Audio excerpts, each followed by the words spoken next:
जय श्री राम मित्रों, स्वागत है हमारे महाभारत धर्म ज्ञान चैनल में।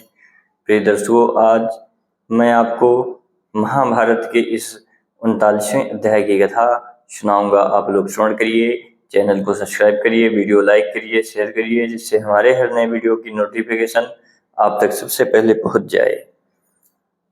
इस 39वें अध्याय की कथा में ब्रह्मा जी की आज्ञा से वासुकी नाग की बहन जरत्कार मुनि के साथ अपनी बहन को ब्याहने के लिए प्रयत्नशील होना।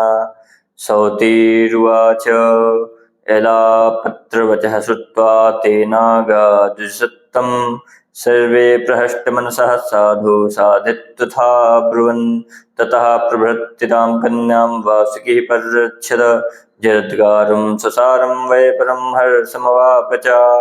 जो उग्र श्रवाजी कहते हैं, दुष्श्रेष्ठ एलापत्र की बात सुनकर नागों का चित्त प्रसन्न हो गया। वे सबके सब एक साथ बोल उठे, ठीक है, ठीक है। वासुकी को भी इस बात से बड़ी प्रसन्नता हुई। वे उसी दिन से अपनी बहन जरत्कारु का बड़े चाव से पालन पोषण करने लगे। ततो नातिम महान कालः समतीत इवाभवत् अथ देवासुराः सर्वे ममन्थुर्वरुणालयम् तत्र नेत्रं भुन्नागो वासुकिर्बलिनां वरः समाप्यैव च तत्कर्म पितामहमुपागमन्। तंत्र थोड़ा ही समय व्यतीत होने पर संपूर्ण देवताओं तथा असुरों ने समुद्र का मंथन किया। उसमें बलवानों में श्रेष्ठ वासुकी नाग मंदराचल रूप मथनी में लपटने के लिए रस्सी बने हुए थे। समुद्र मंथन का कार्य पूरा करके देवता वासुकी नाग के साथ पितामह ब्रह्मा जी के पास गए और उनसे बोले, भगवान, ये वासुकी माता के श्राप से भयभीत हो बहुत संतप्त होते रहते हैं।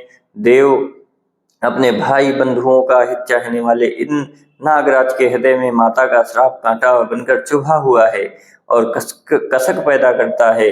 आप इनके उस कांटे को निकाल दीजिए। प्रिये हितो सदास्माकं प्रियकारी च नागराट प्रसादं गुरुदेवेश समस्यास मनोज्वलम्। देवेश्वर नागराज वासुकी हमारे हितैषी हैं और सदा हम लोगों के प्रिय कार्य में लगे रहते हैं, अतः आप इन पर कृपा करें और इनके मन में जो चिंता की आग जल रही है उसे बुझा दें। ब्रह्मोवाच मयेव तद्वितीर्णं वै वचनं मनमसामराः एलापत्रेण नागेन यदस्याभीतं पुरा। ब्रह्मा जी ने कहा, देवताओं, एलापत्र नाग ने वासुकी के समक्ष पहले जो बात कही थी वह मैंने ही मानसिक संकल्प द्वारा उसे दी थी। मेरे ही प्रेरणा से एलापत्र ने वे बातें वासुकी आदि नागों के सम्मुख कही थी। ये नागराज समय आने पर स्वयं तदनुसार ही कार्य करें। जन्मेजय के यज्ञ में पापी सर्प ही नष्ट होंगे, किंतु जो धर्मात्मा है वे नहीं नष्ट होंगे। अब जरत्कारु ब्राह्मण उत्पन्न होकर उग्र तपस्या में लगे हैं। अवसर देखकर वे वासुकी अपनी बहन जरत्कारु को उन महर्षि की सेवा में समर्पित कर दें। देवताओं, एलापत्र नाग ने जो बात कही है वही सर्पों के लिए हितकर है, वही बात होने वाली है, उससे विपरीत कुछ भी नहीं हो सकता।